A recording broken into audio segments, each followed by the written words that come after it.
What's going on, guys? We have some latest news from Wayfinder. This is coming from the Discord and from the recent interview they did with SkillUp.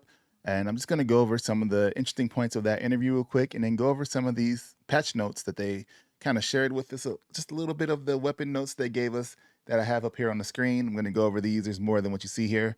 So let's jump into it right now. One of the things that I thought was pretty interesting with the SkillUp interview, and looking at my notes right here, is that it wasn't meant to be free to play initially, and that was something that they had decided when they talked to Digital Extremes, because they had experience in dealing with free to play games and monetizing it and helping it be more live service. Now, it was always meant to be like an online live service game, but it was going to be like a box cost associated with it. Once they got out of the DE publishing thing, DE dropped their publishing section, they had a little bit of a hard time finding a publisher due to the game's rocky launch. This is all things they said themselves, so they're acknowledging that because of the game's rocky launch and how the player base had mixed reviews and thoughts on it, that they had a hard time finding a publisher, alongside the fact that like everybody was getting like laid off in the industry around that time. So money wasn't really going around to anybody. You can't really say, hey, we just laid off, as the Microsoft case, 1,200 people, and now we're going to put on some money into this game over here, because you're like, these people could have kept their jobs. So with the money they had left, they still want the game to exist, and they still kind of call it an online game because of the peer-to-peer. They just need to add in that matchmaking. They decided to go ahead and take this chance when they couldn't find a publisher, and they started doing this, all the work they did to the game to make it more of a single player PvE type experience in February. So they've really been working hard. All that silence we had is just them with their nose to the grindstone, I guess, trying to get everything in prep for this new section they're going in. It looks like we're gonna get 2 brand new open world zones. I thought it was just the one, but Ryan Stefanelli was the one doing a lot of the talking in the interview. He said that there's 2 brand new open world zones that are pretty large they'll be able to go into. Another thing I thought was pretty interesting was that Warframe is a peer-to-peer game. I didn't know this. I thought they kind of had servers, and I guess this is because of the social area hub that they have there. But apparently Warframe is also peer-to-peer. They're just using some older tech. And instead of using that old Warframe tech, they decided they were going to go with a servers-based game. And the servers that were being made for Wayfinder was actually being made by Digital Extremes, which is pretty interesting, because I would have thought they could have just like upgraded the old peer-to-peer tech and used that to be more functional and future games, such as like Wayfinder or even Soulframe. I think that's kind of interesting that they didn't go the same route as far as the server stability thing goes with Wayfinder that they did with Warframe. And I think a lot of us were thinking like, they have Warframe, why can't they get Wayfinder working right? And that's because they decided to try, like they were trying experimental, this whole new server system with Wayfinder that they didn't have with Warframe, instead of doing the tried and tested what they already had. So that's why that happened. And in hindsight, Ryan was saying like in hindsight, they should have did like a larger testing for beta tests, so they can have more people test it out with a larger player base and see how it all feels like for everybody to get into the server. Something that we've all said back then, but that's all in the past now. And this is the last thing with the interview before I jump into these notes, is that they saw the publishing group in DE was gone when the entire group was deactivated in Slack. So that's when they knew that something was up, and they contacted DE to find out what was going on. And that's when they got the news that the publishing part was being pulled from or dropped from Digital Extremes. So the dev team at Airship Syndicate found out from the press before they were able to tell the dev team. And probably like a lot of people in Discord was like, hey, they just laid off a bunch of people, because the press, found out that Digital Extremes laid off a bunch of people, and they found out that it was the publishing side of it. And then they ran with the story, Wayfinder knew it was being publishing, all this stuff went out, and that all got back to the dev team before the head of the studio was able to actually sit down and have that talk, see where the studio is going forward from there. All right, so that's where we are now into the game. That was a little a little quick recap of that live stream. I'll have it in the description. It wasn't a live stream. It was like their podcast, and it was a section in the podcast where they talked to Ryan Stefanelli and Joe Madureira of Airship Syndicate about what's going on with Wayfinder. And it was some pretty insightful stuff.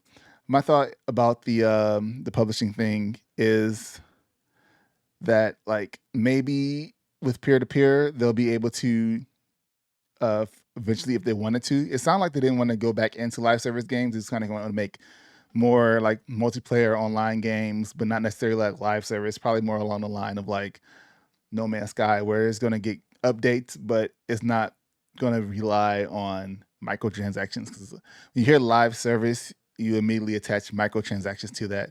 And I don't know if there's a world where live service games exist without the word microtransaction. I just feel like a live service game is just one that's being constantly updated along the way. So if this game is being constantly updated, I would consider it being live service, but we'll have to see how that goes on. But with Warframe, the Plains of Eidolon uh, expansion, the add-on, whatever you want to call it, DLC, that was added into the game like 4 years later, and that's the social hub. Before that, it was just that peer-to-peer with matchmaking. Something that Wayfinder really needs to work on is getting that matchmaking in the game. So back to these little lists we got here. I called it Nerf list. I don't know if you can see the little note up here at the top, but it is more than just Nerf list. There's like a lot of stuff going on here. There is some nerfs going on here too. So the first thing we have here is Windgrave. They've changed Windgrave's Righteous Strike cooldown. It's been reduced from 20 seconds to 10 seconds. Righteous Strike healing has been increased by 20% for ranged version only. The Righteous Strike healing has went from 1.5 times ability power and gone down to 0.75 times ability power. So he's going to heal half as much. Passive healing has gone down by half as well, and increased radius of judgment by 33%, and judgment healing is going down by 0.1% times ability power. And judgment now deals bonus ability power damage and break on weapon hit. So it's going to be like 0.5 ability point power and 0.2 break power per hit. For Silo, hopefully they're making Silo great again. They're making the oil bomb work better in melee.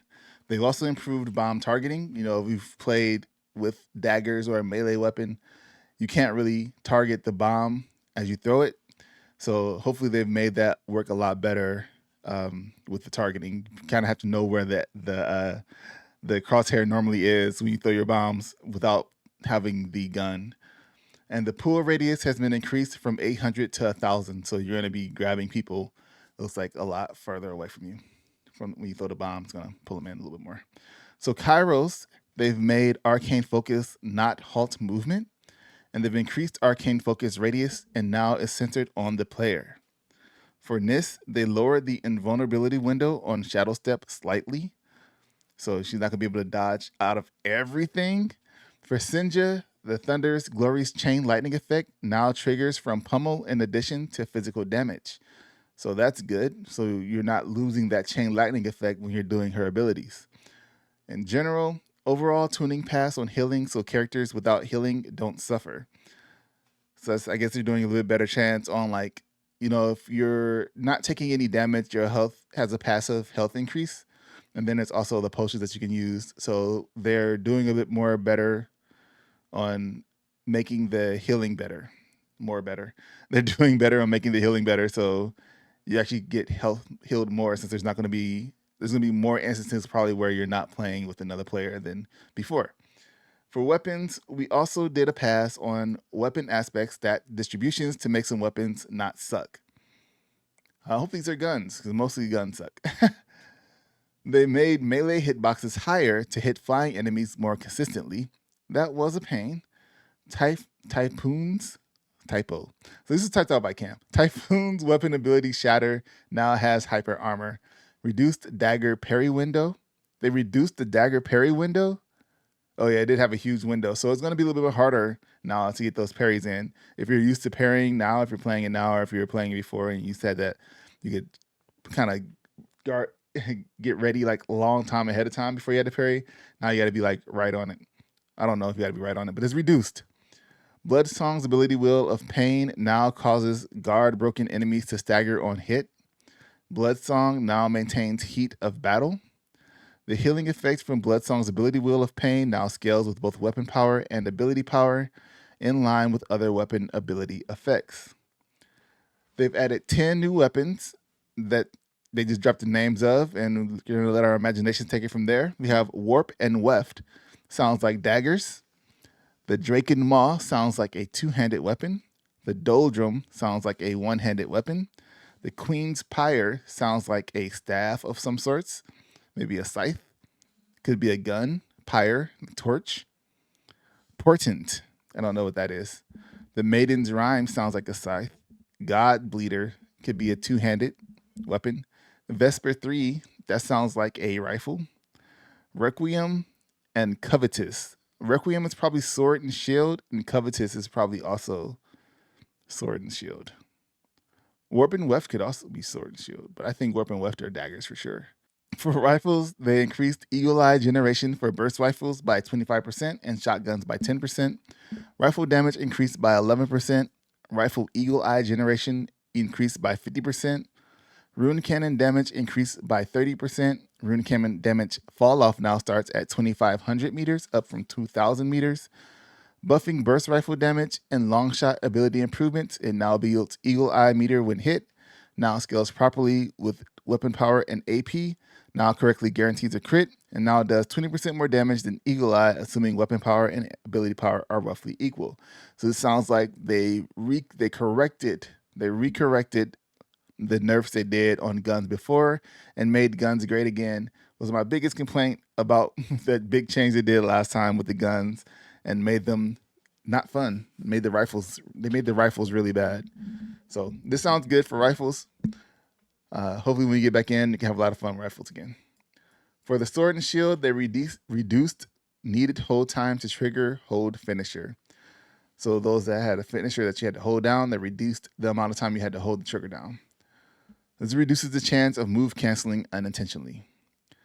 They've increased damage for L4, L5, and L6. Now, if you're wondering what that is, those are going to be your light attacks and the number that's in that combo chain. So it's like light hit 4, light hit 5, and light hit 6 in the combo. They increased break damage for all heavy attacks. They increased combo gain of all crossover combos. They increased the sword and shield sword attack speed by 10%, making it a faster weapon. And they increased the sword and shield attack damage and speed by 10%. They've also have block impact combos to light 4 and heavy 3. So these are the latest updates we have. There's also a live stream that's going to be on Friday at 1 p.m. Eastern, 12 Central. That's going to go over, not my live stream, it's going to be a Wayfinder live stream on their channel on YouTube and Twitch, I believe, going over all of the changes that they made into the game, showing them off before we all get our hands on it, which won't be until next week. So stay tuned for the channel. If you miss it, I'll try to have an update of all that going on with the showcased, and also when they have the game is available for us to play again with the new changes, I'll go over those changes as well in another video. So make sure you subscribe to the channel and hit that like button for me, please. And I'll see you guys in the next video. We also have First Ascendant coming this weekend, by the way. Until next time, thanks for watching. Peace.